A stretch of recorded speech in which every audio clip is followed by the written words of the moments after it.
by Congress and Expo was, I think, one of the people who is the most misunderstood man in America right now. And probably getting to be one of the best well-known, because the story that was about you in the New York Times probably created a firestorm. Sure. Negatives and positives, but we're going to focus on the positives. Sure. Because you provide housing for so many people who really, it's a great alternative because they can own their home or rent and have a yard. Right. For their kids. Right. Yep.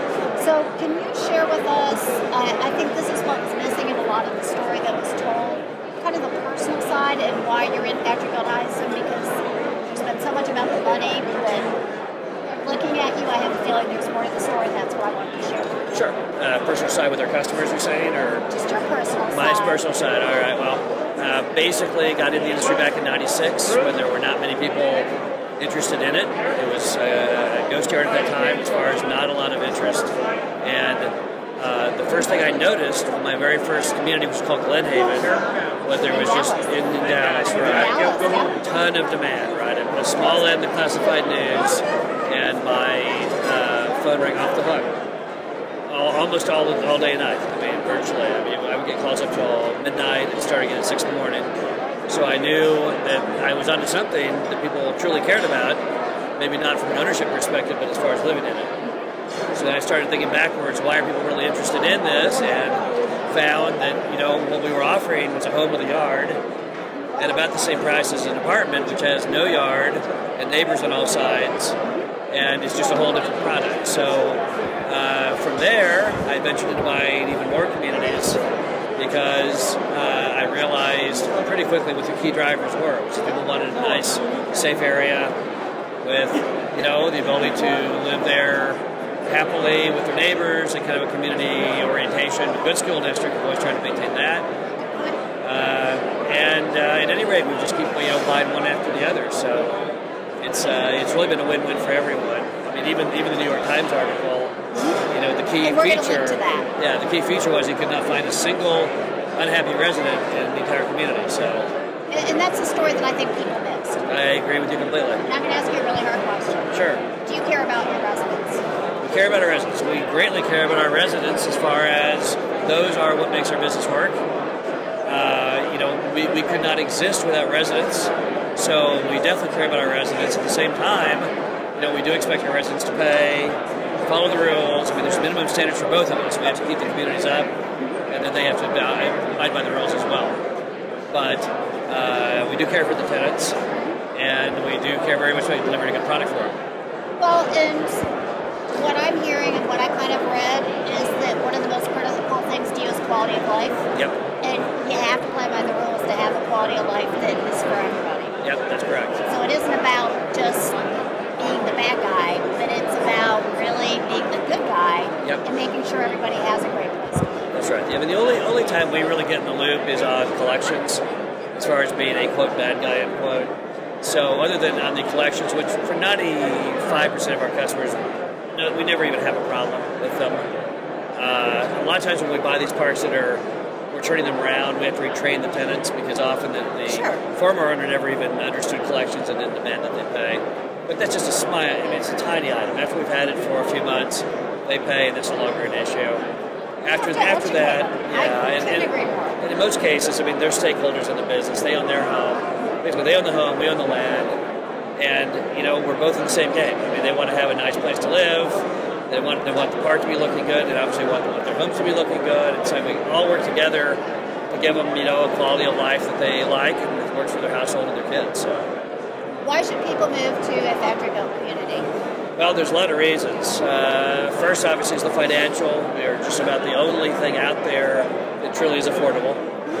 There was an article in Dallas Morning News just in the last few days by Scott Burns in the business section saying that he had researched every option for someone who was downsizing in their home or just recently retiring, and he thought manufactured home communities were the best answer, right? So there's definitely, no one can dispute that from a price perspective, manufactured housing is the best. Beyond that, though, there's also a certain lifestyle that people like as far as, you know, they have a lot, but it's not very big, don't have a lot of hassle with the mowing.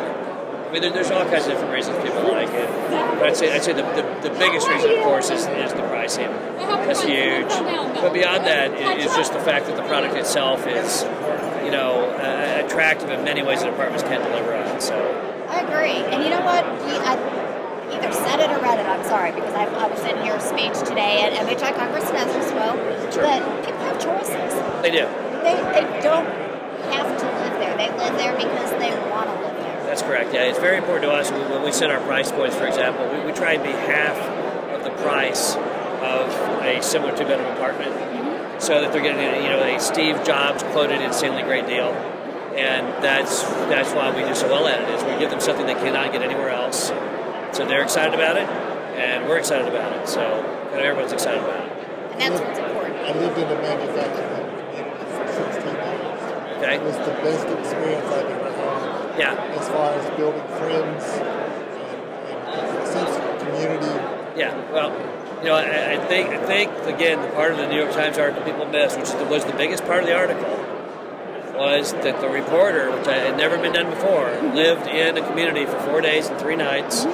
He chose it. We could not set him up. We gave him a list of all of the communities we own.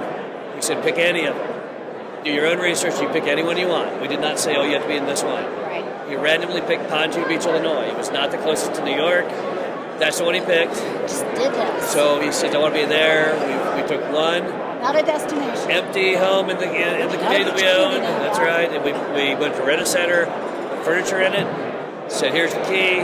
Do what you want. He didn't want us to have any further contact. We didn't go to people and say it's a reporter. We just said, go live in it.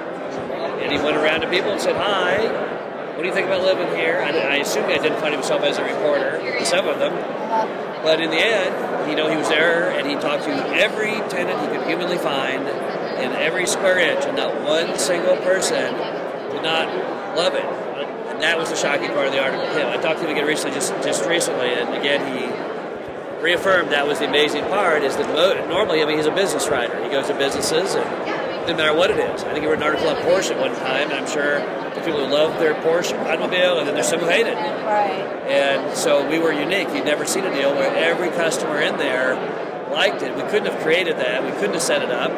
He picked the community, and we talked to every resident he could. And that's the best way, best information you can. And they want to get blood and they can't find it. It was kind of a nice thing.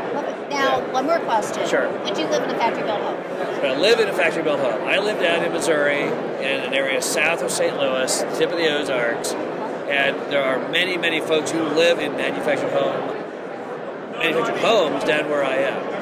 Right? I mean, I live in an old historical home down there, and don't ever plan on moving. But yes, down in my area, there are many folks living in manufactured homes that you couldn't even tell they are manufactured homes. It's very, very common in the Midwest where I am. Perfect.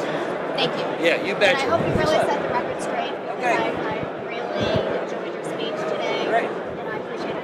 Great. Thank you very much. All righty.